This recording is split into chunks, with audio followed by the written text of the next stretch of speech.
Unlike the Allies, the Axis powers had the advantage of entering World War II with proven aircraft and experienced pilots. The early German bombers of the Condor Legion fought on the side of General Francisco Franco during the Spanish Civil War, along with the aircraft of dictator Benito Mussolini's Italian Air Force. The latter had also taken part in Italy's invasion of Ethiopia. And in Asia, the Imperial Japanese Army and Navy Air Forces have been committed to combat in the sky over China since 1937. You'll see the Luftwaffe's bomber force in action, along with the Italian aircraft, which were inferior to the German and Allied warplanes. And flashing before your screen, you will see three of the better-known Japanese bombers: the Kawasaki 84, Mitsubishi G3M, and its superior successor, the Mitsubishi G4M. Successively, they bore the Allied code names of Lily, Nell, and Betty.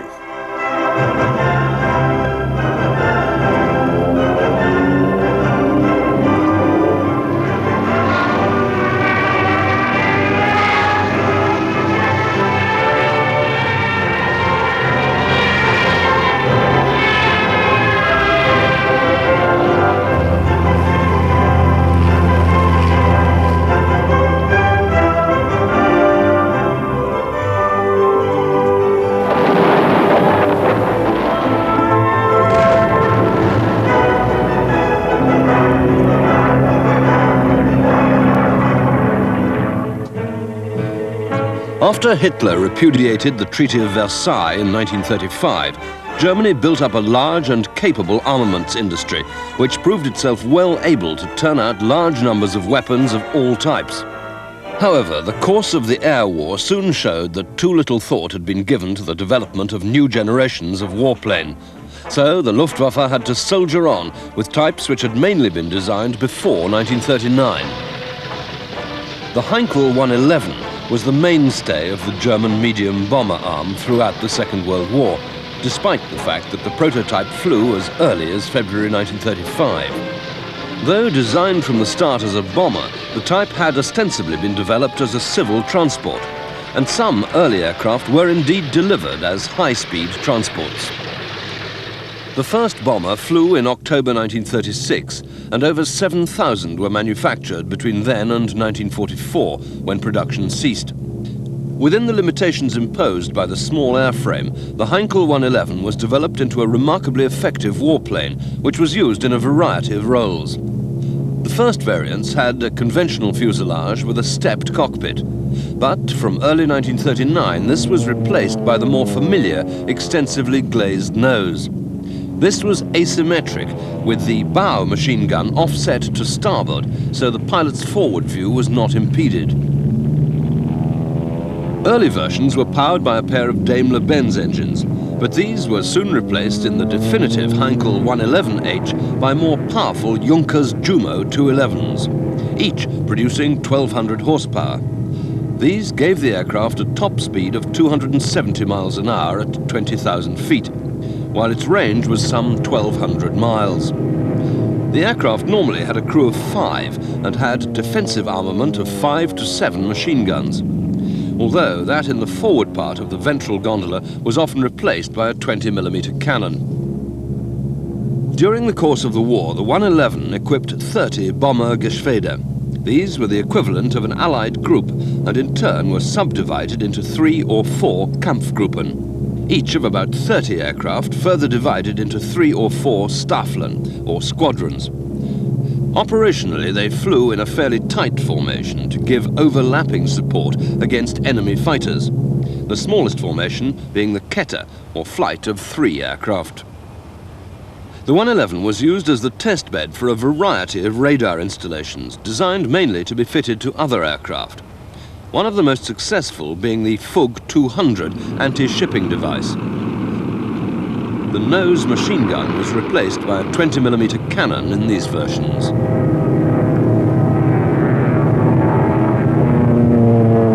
The Germans also pioneered the use of radio direction finding as a navigational aid. The Heinkel 111 was among several bomber types to use the Knickerbein and later X and Y Gerät systems, which allowed the aircraft to follow a radio beam to its target. The Luftwaffe's most infamous success using these methods was the raid on Coventry on the 14th of November 1940. British scientists soon developed means of bending or jamming these beams, though, sending the bombers off course. On the actual bombing run, a fairly simple optical sight was used, but this was adequate to provide accurate bombing from low and medium altitudes. A typical bomb load was 8 550-pound bombs, stored in 2 bays either side of a central gangway. The 111 was also developed as a torpedo bomber and as a carrier for anti-shipping missiles. A selector switch on the starboard side of the cockpit allowed the radio-controlled guidance system to be used with either the Ruhrstahl X-1 glide bomb, sometimes known as the Fritz X, or with the rocket-propelled Henschel 293. The operator moved into the nose where the Kahle Strasbourg control unit was installed and inserted a small lever which was stowed separately for safety reasons.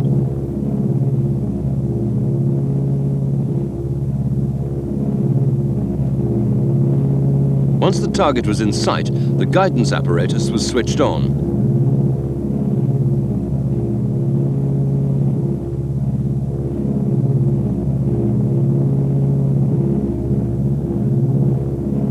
Then, when the operator said the word, the pilot pressed the trigger, releasing the missile. In this case, a Henschel 293D, which had a television camera in its nose. Then the operator guided the missile to its target using the joystick, just as in many home computer games.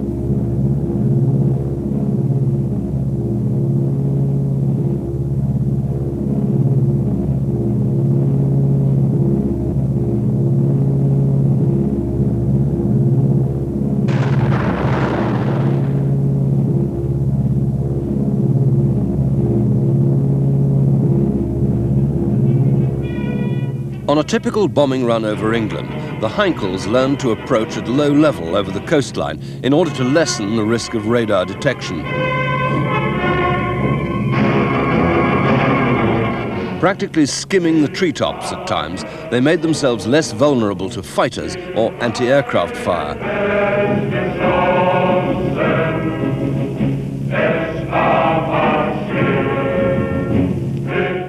Nearing the target, they had to climb to a typical bombing altitude of 6,000 feet, closely escorted by Messerschmitt 109 fighters. Because of their method of stowage, the bombs dropped out of a Heinkel 111's bomb bays tail first, resulting in the odd wobble typical of the aircraft's bombing technique.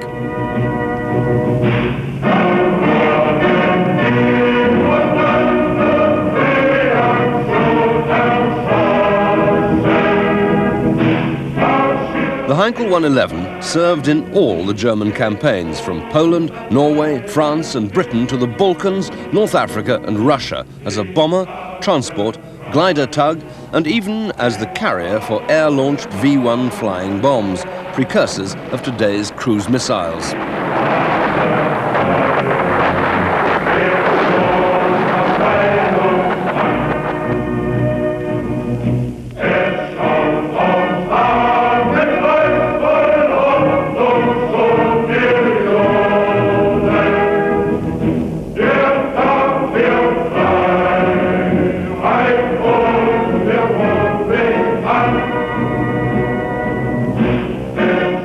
Another pre-war design was the Dornier 17, which was originally developed as a high-speed mail plane for the national airline Lufthansa.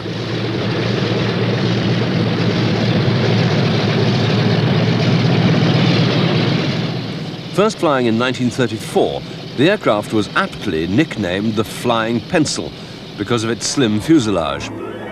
This made the passenger accommodation very cramped, and it was not adopted for civil purposes. Instead, redesigned with a new nose and twin instead of single tailplanes, it was adapted as a bomber in 1935 and first saw action with the Condor Legion during the Spanish Civil War.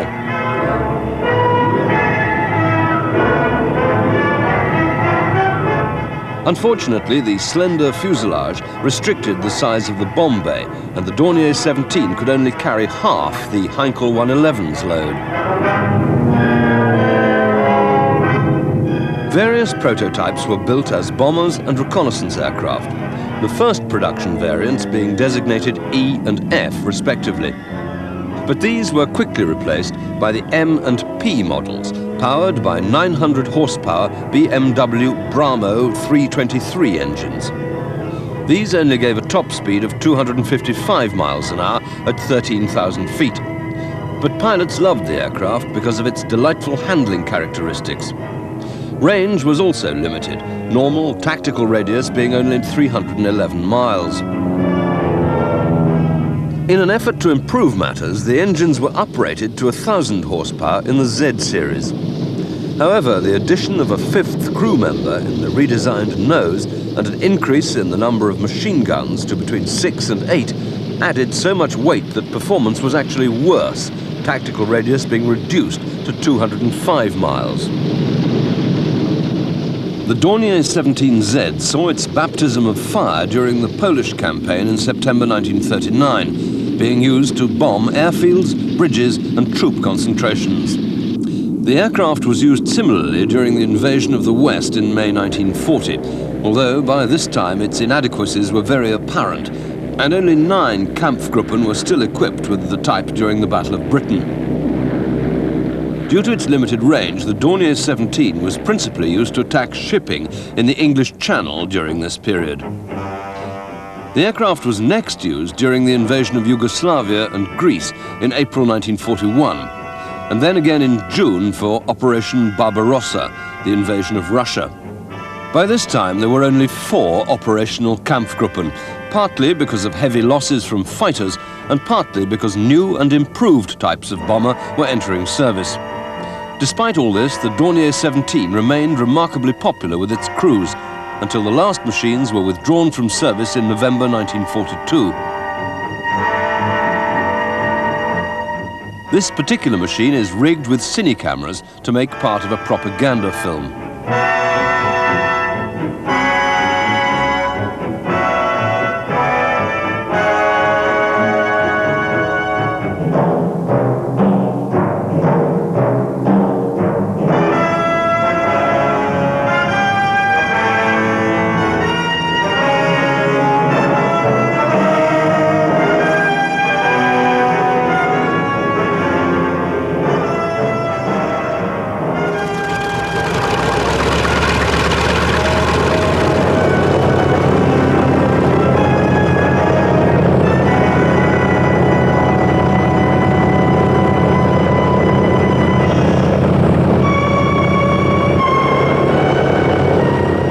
For operations at the aircraft's service ceiling of 27,000 feet, oxygen masks had to be worn.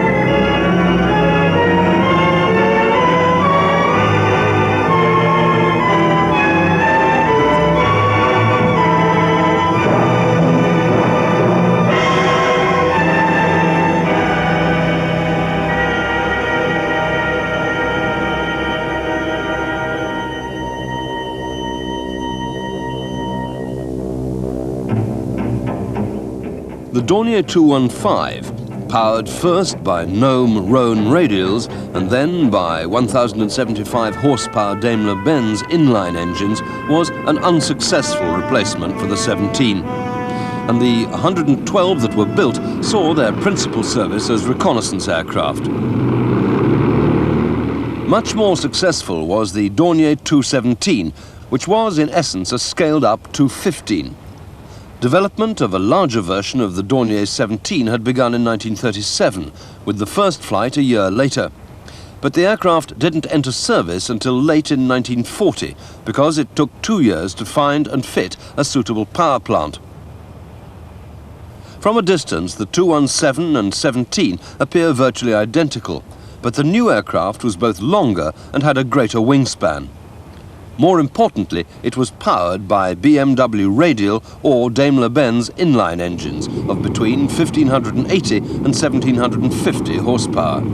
These gave a high top speed of up to 348 miles an hour and a greatly increased range, even without fuel drop tanks, of 1,300 miles.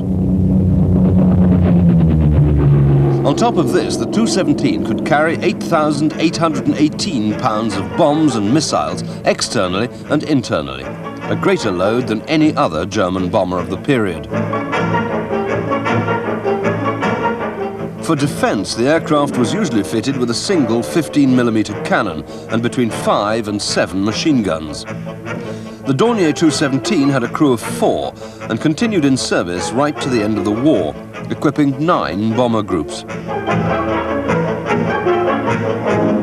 It was also used very successfully as a night fighter, anti-shipping and reconnaissance aircraft.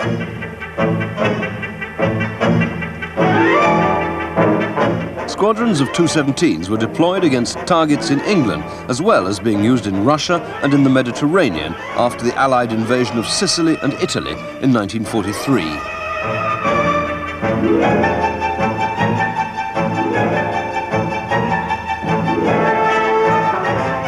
Looking more like a fighter than a bomber, the single-seat Henschel 123 was the Luftwaffe's last operational biplane. First flown in the spring of 1935, it had been planned as a dive bomber, but entered service as a close ground support type. It saw its first combat in Spain in 1937 and subsequently in Poland, France and Russia up to the middle of 1944, by which time the 60 airframes built had all been used up.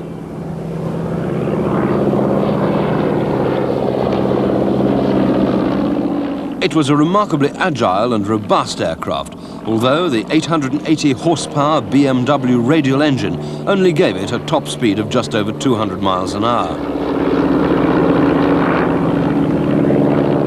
It could deliver 4 110-pound bombs and had 2 forward-firing machine guns for self-defense or strafing enemy troops. It was especially appreciated by the German army because it could operate from rough strips close to the front line, so could provide almost immediate aerial support in crisis situations. Although it was very vulnerable to enemy fighters, it could absorb a great deal of punishment from anti-aircraft fire, which endeared it to its pilots. The Junkers 86 was planned, like the Heinkel 111, as a civil transport, as well as a bomber, and saw service in both roles. It first flew in 1934, and for its time was a technically advanced aeroplane with diesel engines.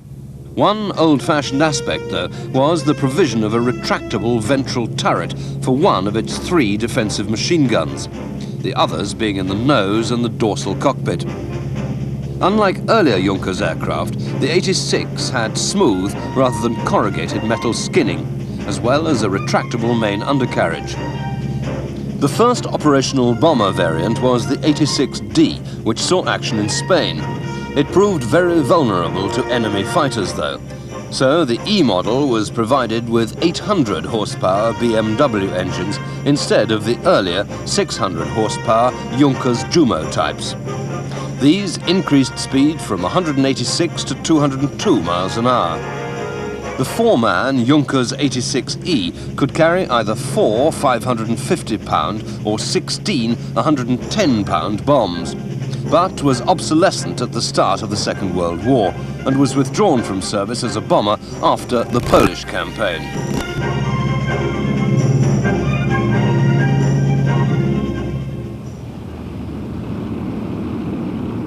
Rather more significant was the Junkers 86P model.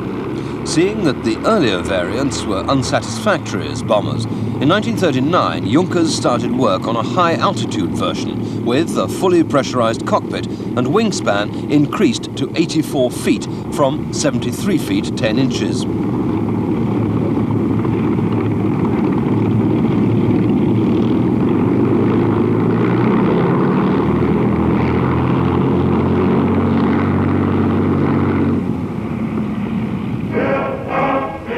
first flown in 1940, it was powered by two 950 horsepower Jumo 207 supercharged diesel engines.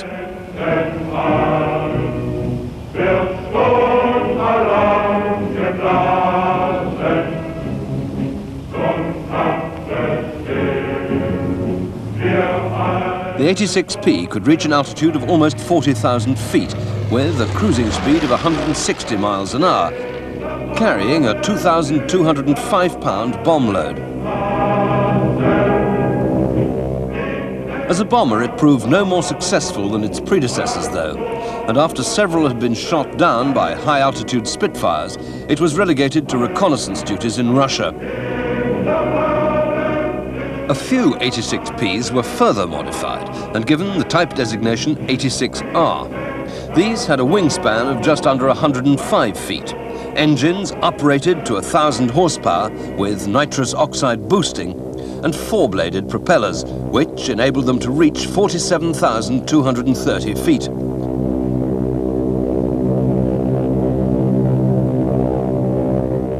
The Junkers 86R saw limited service during 1943 and 1944.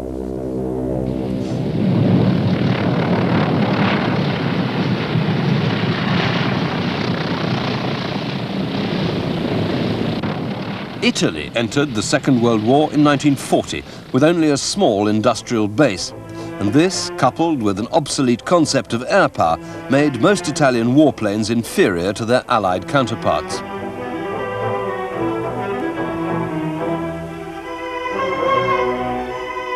The Italian Air Force did, however, field some adequate medium bombers, among them the Kant Z 1007 Alcione, or Kingfisher.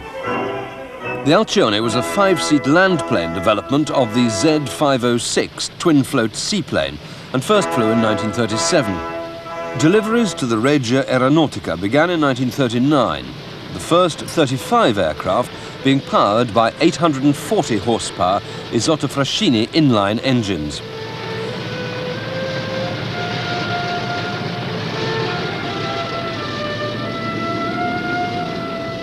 As they had only 4 7.7mm machine guns for self-defense, they were clearly both underpowered and undergunned, so a number of modifications were rushed through.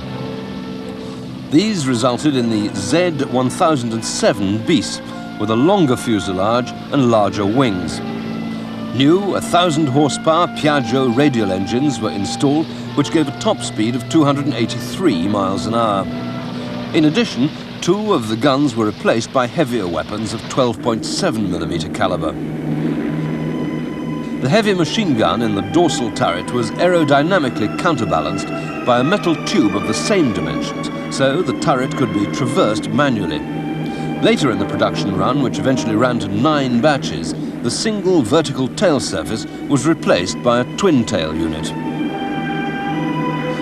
The Alcione was the most important Italian bomber of the Second World War, after the SM-79, and as an alternative to its 4,410-pound bomb load, could alternatively carry a pair of 1,000-pound anti-shipping torpedoes. In 1942, Kant introduced an improved version with 1,175 horsepower Piaggio radial engines and bomb load reduced to 2,205 pounds to give higher performance and longer range. In all, 526 Alciones were built, seeing service from North Africa and the Balkans to the depths of Russia. A few were briefly stationed even in France to help the Luftwaffe's attacks on British targets. The aircraft proved very vulnerable to Allied fighters in the Mediterranean theatre, but their crews soldiered on bravely until the armistice in September 1943, many thereafter serving alongside British and American bomber squadrons. The Savoia Marchetti SM-79 Sparviero, or Sparrowhawk, was without doubt Italy's best medium bomber during the Second World War. Designed originally as a 6-seater civil transport, the SM-79 first flew in 1934, and over the next half-dozen years established several new world flying records, in addition to winning the prestigious Istres-Damascus-Paris air race in 1937. It entered service as a bomber with the Regia Aeronautica in 1936, powered by 3 780-horsepower Alfa Romeo radial engines. These were later replaced by 1,000 or 1,030 horsepower Piaggio or Fiat radials, giving a top speed of 267 miles an hour at 1,300 feet. The Sparviero, with its defensive armament of 3 12.7 and 1 7.7mm machine guns, proved its worth during the Spanish Civil War. Its crews rather unkindly nicknamed the aircraft Gobbo Maledetto, or Damned Hunchback, because of its rather ungainly appearance. But this didn't detract from its effectiveness. The Sparviero was of unusual mixed construction with steel, light alloy, wood and fabric components. This, however, gave it great structural integrity, which was highly appreciated by the men who flew it in all weathers over the Mediterranean. It had a flight crew of 4 and carried 2,750 pounds of bombs. At the beginning of the war, 594 were in service with 14 Stormi, or groups, each of 4 squadrons. In total, 1,215 were built for the Air Force, plus a large number of others for export. The aircraft took part in the Italian invasions of Albania and Greece, in the North and East African campaigns, in Russia, and most significantly during the Siege of Malta. The SM-79 was particularly successful as an anti-shipping aircraft and was arguably the best land-based torpedo bomber of the war. In this role, carrying a single 18-inch torpedo under the fuselage, they did an enormous amount of damage to Allied convoys on the Malta and North Africa runs, particularly the Pedestal convoy in August 1942.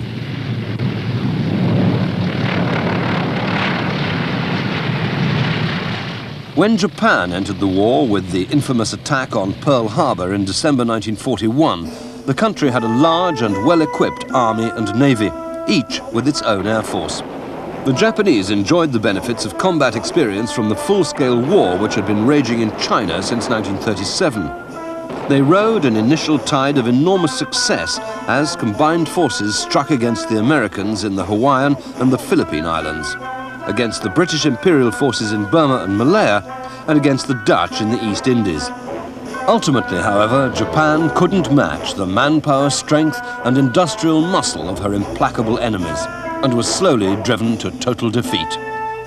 At Pearl Harbor, Japanese aircraft damaged 8 battleships, leaving 5 sunk or sinking, as well as destroying 6 other ships and 188 American aircraft.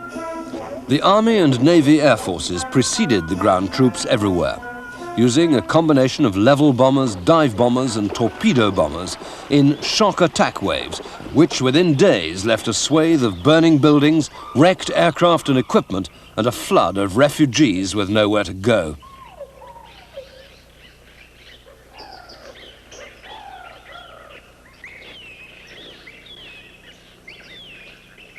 One of the principal aircraft in the initial assault was the Kawasaki Ki-48 light bomber, codenamed Lily by the Allies. It had been developed after border encounters with the Soviet Tupolev SB-2 during the late 1930s and was designed to match the same specification.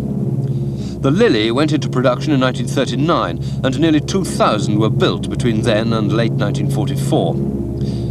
It was an inadequate aircraft with only 3 machine guns for protection against enemy fighters.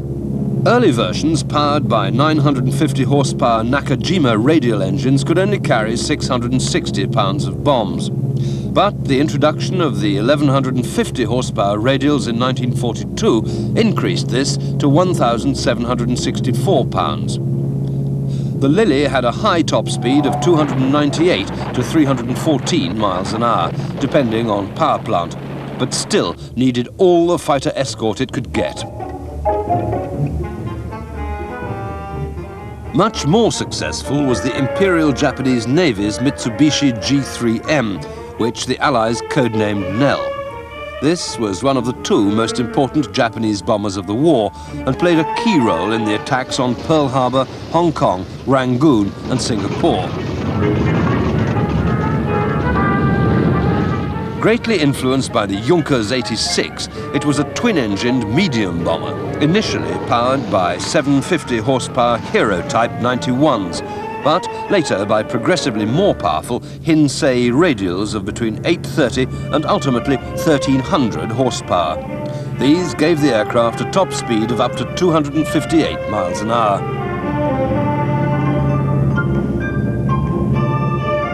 Given the vast distances of the Pacific Ocean, though, range was more important than speed, and the aircraft was designed first and foremost with this in mind.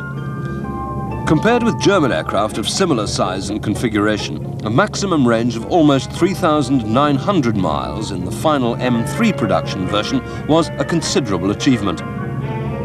This performance made it a strategic bomber in all but name, although the payload was low at 1,764 pounds of bombs or a single 18-inch torpedo.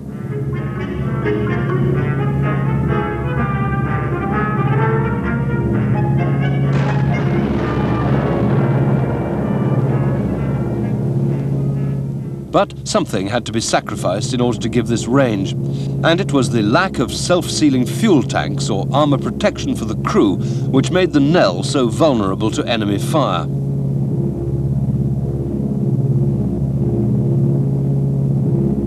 Even the provision of a 20mm cannon in the dorsal turret, in addition to up to 4 machine guns, was not enough to keep enemy fighters at bay. The Mitsubishi G3M made its operational debut in July 1937, taking off from bases on the island of Formosa, now called Taiwan, for deep penetration missions into mainland China. Just over 4 years later, it was attacking Allied installations all over the Far East and Pacific region. The Pacific War was principally a naval one, so oil refineries and dockyards were the primary targets of Japanese aggression in the early stages. These scenes give a vivid impression of the effectiveness of Japanese bombers against targets which had practically no anti-aircraft guns, at a time when Allied fighters were virtually non-existent due to the pressures of the war in Europe. Firefighting teams were run ragged, and the loss of irreplaceable stores seriously hindered the Allied effort to rally under the blows and begin to make a comeback.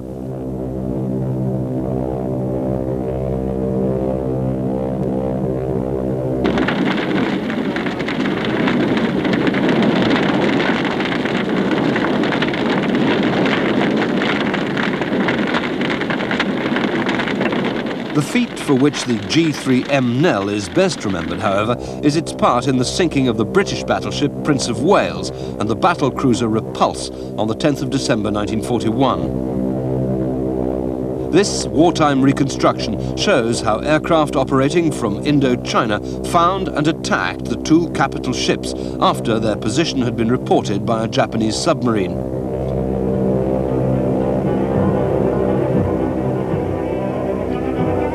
About 90 level bombers, dive bombers and torpedo bombers were involved in attacks lasting some 2 hours.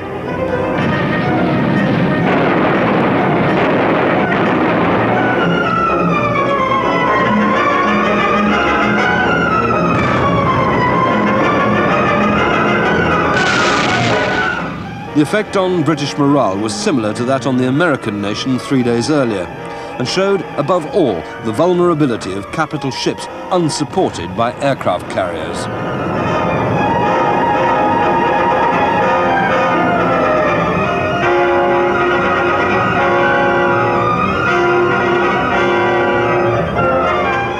Mitsubishi G4Ms, codenamed Betty, also took part in the attacks on the Prince of Wales and Repulse.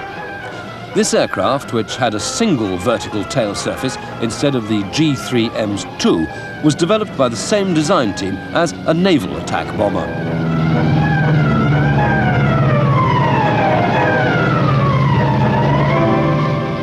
In all, 2,446 were built, making it numerically the most important of all Japanese bomber types.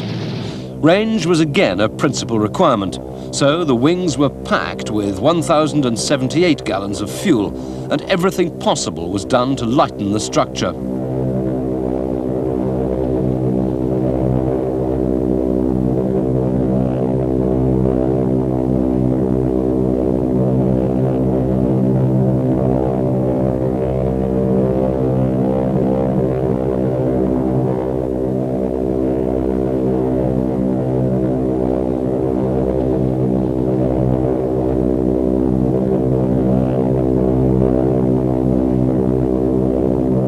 This flimsy construction, coupled with the lack of armour or self-sealing fuel tanks, made the Betty extremely prone to catching fire or breaking up in the air when attacked by Allied fighters. And its unfortunate crews nicknamed it the one-shot lighter. The prototype first flew in 1939, and the aircraft saw its operational debut over China. 120 G4Ms took part in the assault on Pearl Harbor, and the aircraft also conducted several raids against the northern Australian port of Darwin, which was an important staging post for Allied troops and supplies. Powered by a pair of 1,530 horsepower Kasai 11 or 15 radial engines, the G4M1 Betty had a range of 2,300 miles, carrying a 1,764-pound bomb load. It carried a crew of 7 and had a defensive armament of 4 machine guns, plus a 20mm cannon in the tail. After the Solomon Islands campaign in August 1942, the aircraft was re-engined with 1,800 horsepower radials. Fuel capacity was increased still further, and the bomb load raised to 2,205 pounds. In addition, 2 extra machine guns were fitted in the nose, and the dorsal machine gun was replaced by a 20mm cannon. 1,154 G4M2s were built, compared with 1,200 M1s. The final version was the M3, only 60 of which were built in 1944 to 45. This rare sequence from the camera guns of American fighters highlights the Betty's propensity to catch fire or break up in the air after being hit by a stream of heavy caliber machine gun fire. The German Junkers 88, seen here being fueled and bombed up for a mission, was certainly the most versatile warplane of the Second World War. It was arguably the best bomber the Luftwaffe possessed, and like the de Havilland Mosquito, with which it's often compared, provided sterling service as a night fighter and reconnaissance aircraft as well. It was also used as a land-based torpedo bomber over the Mediterranean and North Sea, and as a tank buster in Russia. Junkers 88 production continued right through the war, and over 15,000 were built. The type resulted from a 1935 specification for a high-speed bomber, and the first prototype flew in December 1936, powered by Daimler-Benz engines. These proved unsatisfactory and were replaced by Junkers Jumo radials. After a number of other prototypes and pre-production aircraft had been evaluated, the first 88A1 bombers began entering service towards the end of 1939.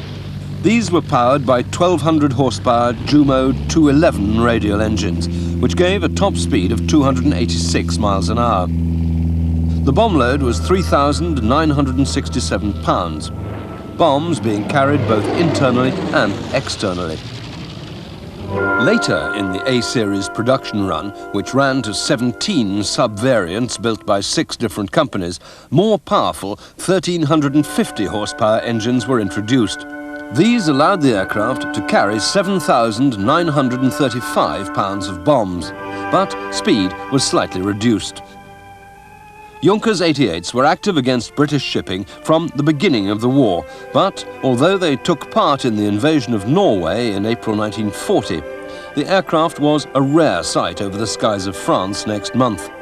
Its real testing time came during the Battle of Britain, when 8 Gruppen were deployed. Because of its comparatively high speed, the Junkers 88s suffered a lower loss rate than the slower Heinkel 111s and Dornier 17s. However, the fact that the crew of 4 were grouped closely together in the extensively glazed nose did give British fighter pilots a nicely concentrated target. The Germans were conscious of this fact, and the Junkers 88 series was fitted with increasingly heavy defensive armament. In the A4 version, for example, this comprised between 5 and 7 light and heavy machine guns in the nose, the rear of the cockpit, and the ventral gondola. The next bomber variant was the Model C, which saw service as a night intruder. But as operations against Britain began to tail off in 1941, most Junkers 88 bombers were moved east for the invasions of Greece and Yugoslavia, the airborne assault on Crete, and the attack on Russia. The Junkers 88 was designed from the outset to be able to operate as a dive bomber as well as a level bomber. and its wings were fitted with dive brakes.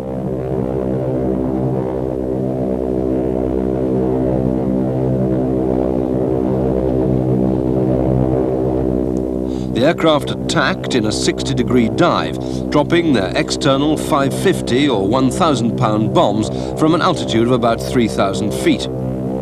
The pilot determined the moment of bomb release using an illuminated ring sight.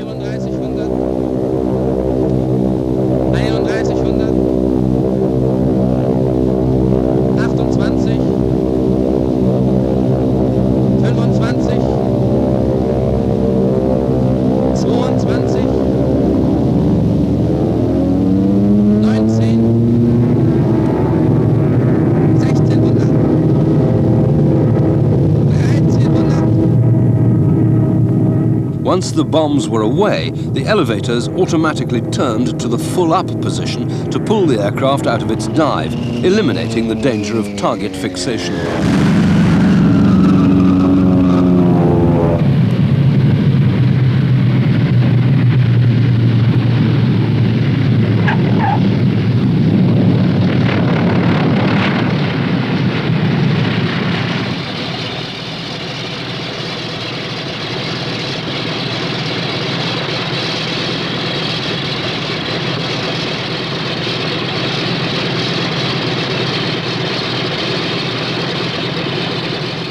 The Junkers 88 was heavily committed in the war against Russia and often operated from extemporized airfields where essential supplies of bombs and fuel had to be flown in by Junkers 52 transports.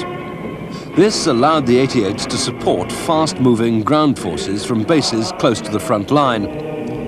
The versatility of the type is shown by its ability to undertake semi-strategic tasks such as the bombing of Moscow, as well as purely tactical missions against enemy tanks, trains and troop convoys.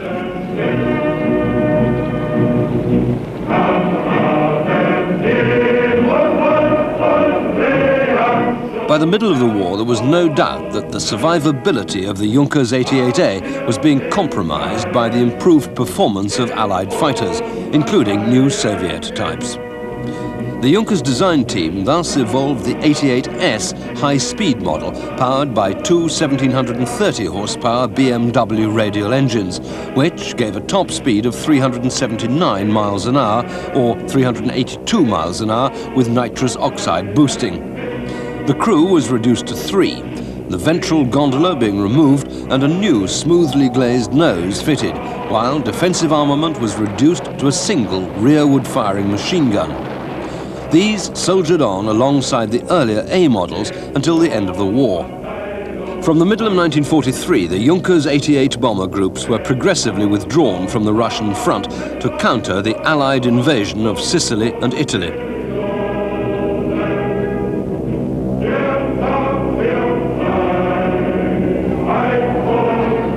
In the following summer, they were moved again, this time to France, to bomb the Allied beachhead in Normandy. They also operated in hit-and-run intruder missions over England, but by this stage of the war, the German bomber force had effectively ceased to exist, and most of the Junkers 88s left were night fighter versions with airborne interception radar.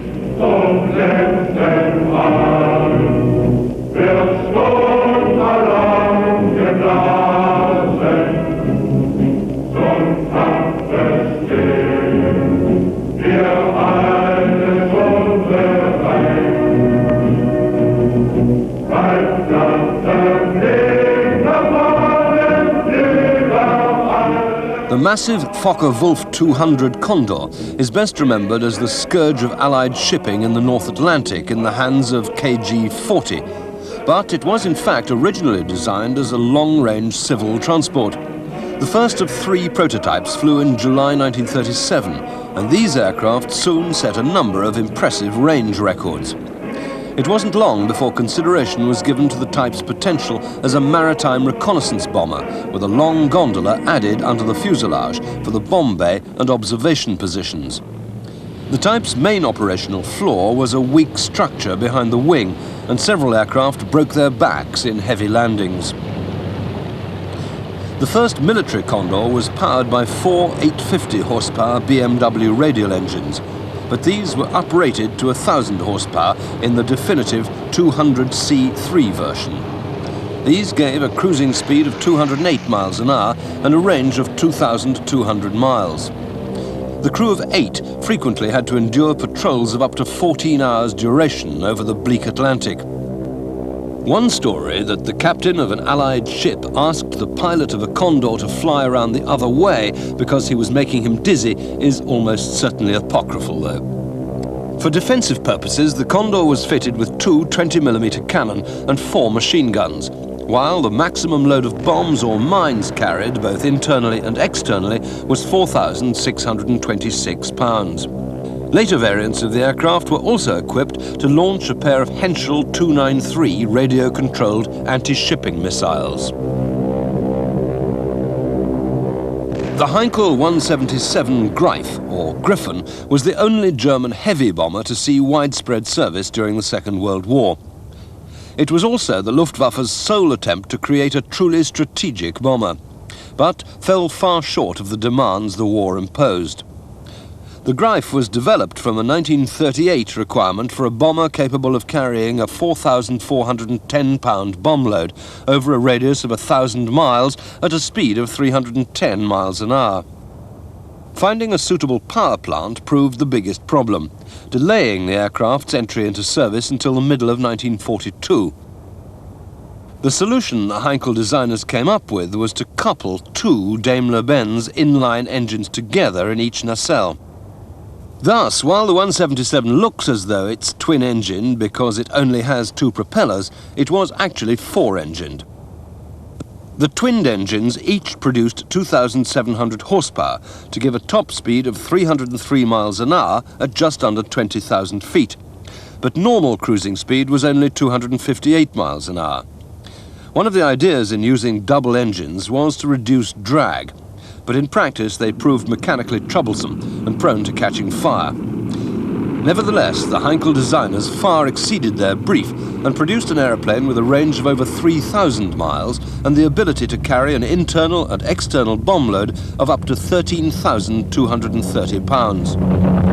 For self-defense, the 6-man 177 was typically fitted with a 20mm cannon, plus 2 heavy and 3 light machine guns. The Heinkel 177 was an attractive mid-wing design, produced in 4 main models, including anti-shipping variants armed with torpedoes, or Henschel 293 missiles or tank busters with a 50 or 75mm cannon. The aircraft also served as a transport on the Eastern Front.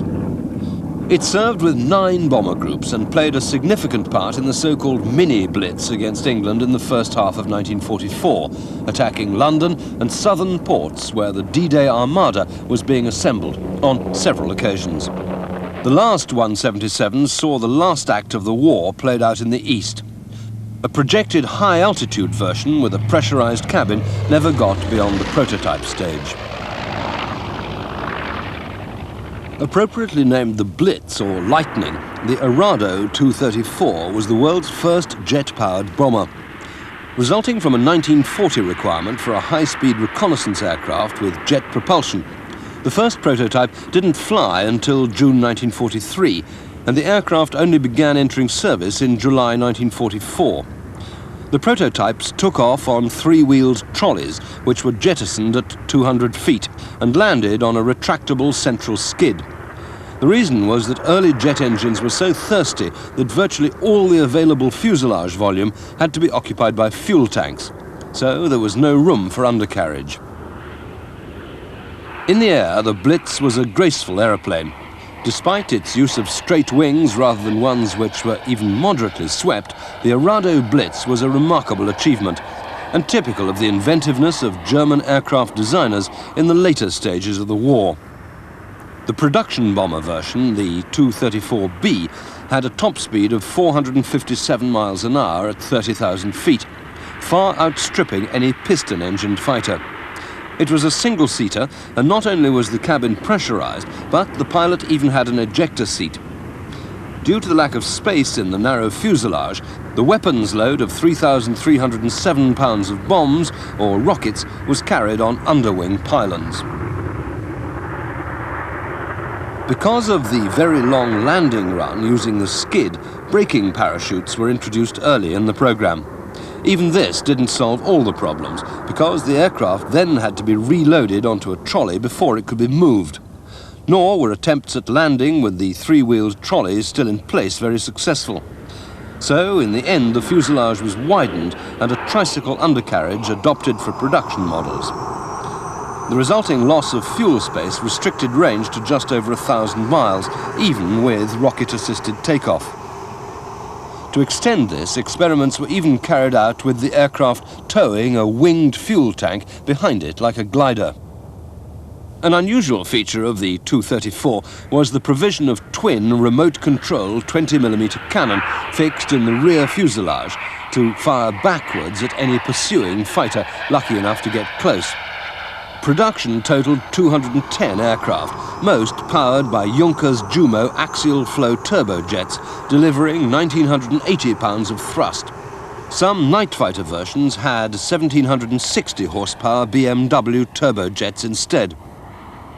Operations using the Blitz were severely limited by Germany's acute fuel shortage towards the end of the war. They did, however, see action during the Battle of the Bulge and in attacks against the American bridgehead across the Rhine at Remagen, but were eventually grounded for lack of fuel. The Junkers 87 is universally known as the Stuka, the word being an abbreviation of Sturzkampfflugzeug, the German name for a dive bomber. The Stuka was probably the most decisive weapon wielded by the Germans at the beginning of the Second World War, for psychological as well as purely military reasons. An enduring image of Germany's blitzkrieg successes between 1939 and 1941 is the shape of the crank-winged Stuka powering downhill in a near-vertical dive, accompanied by the nerve-shattering scream of the sirens attached to its landing gear legs.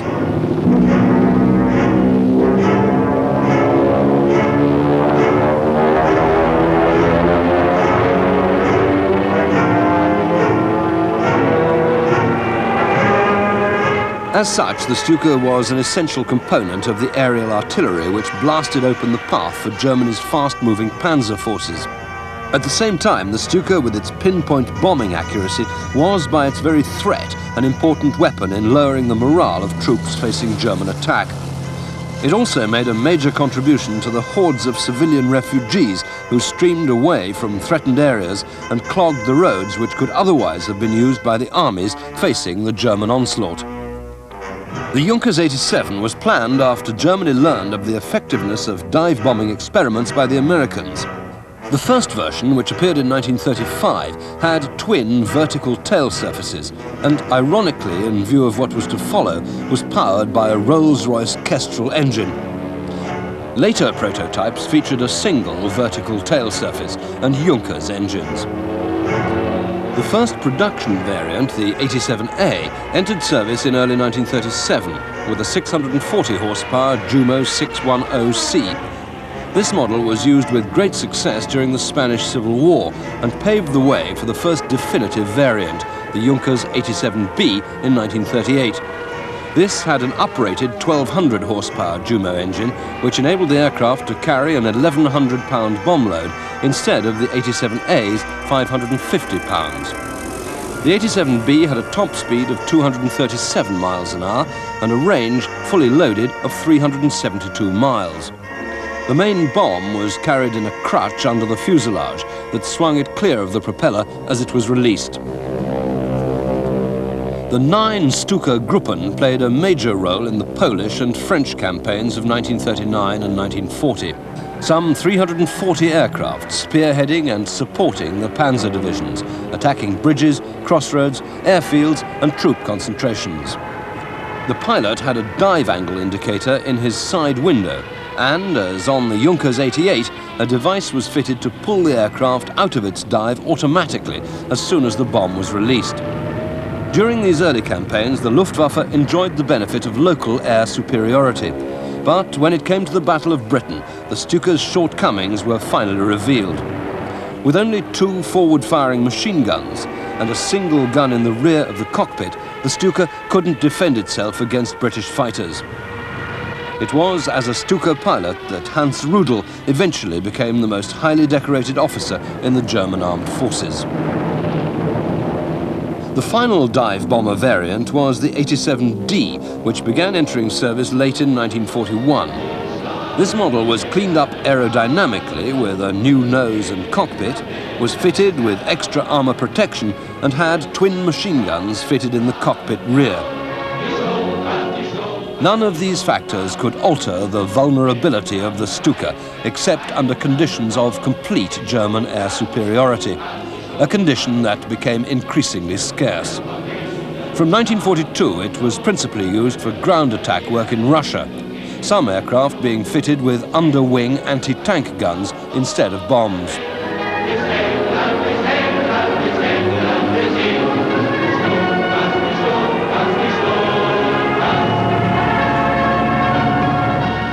By 1944, the writing was on the wall for Germany. Much serious fighting still had to take place as the Allies closed in, but German bombers could no longer survive against modern fighters such as the American Thunderbolt, Lightning and Mustang, or the British Typhoon and Tempest. The Germans made frantic efforts to get new aircraft of their own into service, but losses among veteran air crews were horrendous, and in the end it was all in vain. On top of this, the increasing fuel crisis meant that large numbers of aircraft were grounded and fell easy prey to the swarms of Allied fighter bombers which roamed virtually at will after D-Day. Japan's turn was next. The Axis powers had opened the lid to this Pandora's box of destruction, but had failed to learn from their own successes, and now had to pay the price.